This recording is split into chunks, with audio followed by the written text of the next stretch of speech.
उत्तराखंड बने हुए आज 22 साल हो चुके हैं, लेकिन आज भी उत्तराखंड के अस्पतालों में नर्सेस की स्थिति बहुत दयनीय है।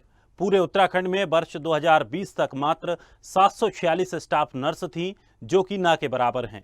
ये आरटीआई के द्वारा मांगी गई जानकारी है कि सरकार आईपीएचएस के मानकों की बात करती है, लेकिन किसी भी अस्पताल में आईपीएचएस के मानक लागू नहीं किए गए हैं। आज से 2 साल पहले 12 दिसंबर 2020 को सरकार ने नर्सेस के 2621 पदों पर भर्ती निकाली। उस समय पूरा विश्व कोरोना जैसी वैश्विक महामारी से जूझ रहा था और उत्तराखंड के सरकारी अस्पतालों में नर्सेस की स्थिति दयनीय थी। फिर भी सरकार ने नर्स की नियुक्ति नहीं की। अब चौथी लहर दस्तक दे चुकी है, लेकिन नर्सेस के 2 साल पहले निकले पदों को भरने के लिए आज भी सरकार सोई हुई है। सरकार चाहे तो उत्तराखंड के स्वास्थ्य सुविधाएं बेहतर हो सकती हैं, बस जरूरत है एक सही डिसीजन की। हल्द्वानी से दीपक अधिकारी की रिपोर्ट। कहना चाहते हैं, पिछले 2 साल पहले जो भर्ती निकली थी 12 दिसंबर 2020 में 2621 पदों पर नर्सेस की जो भर्ती निकली थी, आज तो वो भर्ती जस की तस लटकी हुई है। हम सरकार से ये जानना चाहते हैं भर्ती क्यों लटकाई गई है।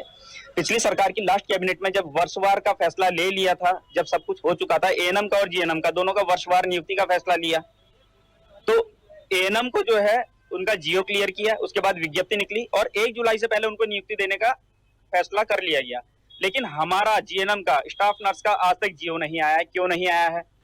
और हमारी भर्ती प्रक्रिया बिल्कुल रोकी गई है। क्यों रोकी गई है? हम माननीय धन सिंह रावत जी से ये रिक्वेस्ट करना चाहते हैं कि 1 महीने के अंदर अंदर हमारी इस भर्ती प्रक्रिया को पूरा किया जाए। अगर नहीं करते हैं तो पूरे समस्त उत्तराखंड के जितने भी नर्सिंग बेरोजगार साथी है, सब उग्र आंदोलन पर मजबूर होंगे और इसकी सारी जिम्मेदारी जो है धन सिंह रावत जी या फिर स्वास्थ्य विभाग की होगी। अगर बात करें सरकार के रोजगार की, तो मैं बताऊं 12 साल से पूरे उत्तराखंड के अंदर नर्सिंग स्टाफ की एक भर्ती नहीं निकली है।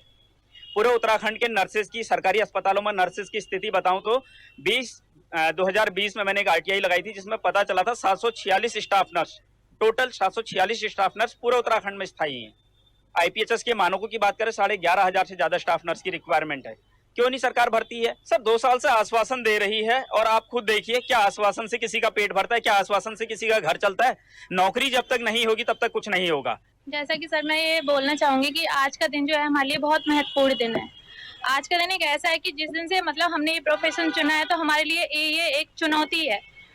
तो मैं अपने गवर्नमेंट से, धन सिंह रावत जी से मैं ये रिक्वेस्ट करना चाहूंगी कि अब तक उन्होंने जितना मतलब जो कुछ भी किया उनका मैं बहुत तहे दिल से धन्यवाद करती हूँ कि हमारा एग्जाम जो होने वाला था वो कैंसिल किया है। और मैं उनके लिए इस चीज़ के लिए भी धन्यवाद करूँगी, वो यहाँ आए, उन्होंने हमारी बात सुनी, हमें आश्वस्त किया है। और पिछले कई सालों से मतलब जो विज्ञप्ति निकली है, 2900 पोस्ट निकली हुई है, तो हम लोग सबके यहाँ पे अभी मतलब यहाँ पे खड़े हुए अपनी बात रखी है। उन्होंने हमारी बात को सुना है। अब हम यही चाहते हैं कि जो उन्होंने आश्वासन हमें दिया है उस पर वो अब काम करें, क्योंकि आश्वासन से काम नहीं चलता है। इतने साल हो गए, 2 साल होने जा रहे हैं, हमारा टाइम जो है वो खराब हो रहा है, हमारी एज निकल रही है और हम कहीं पर भी फॉर्म भरने के लिए मतलब एक मजबूर है कि अगर हम फॉर्म भरते हैं, पहली बात तो वैकेंसी नहीं निकल रही है, इतने सालों के बाद वैकेंसी निकली है, तो उस पर अब काम किया जाए।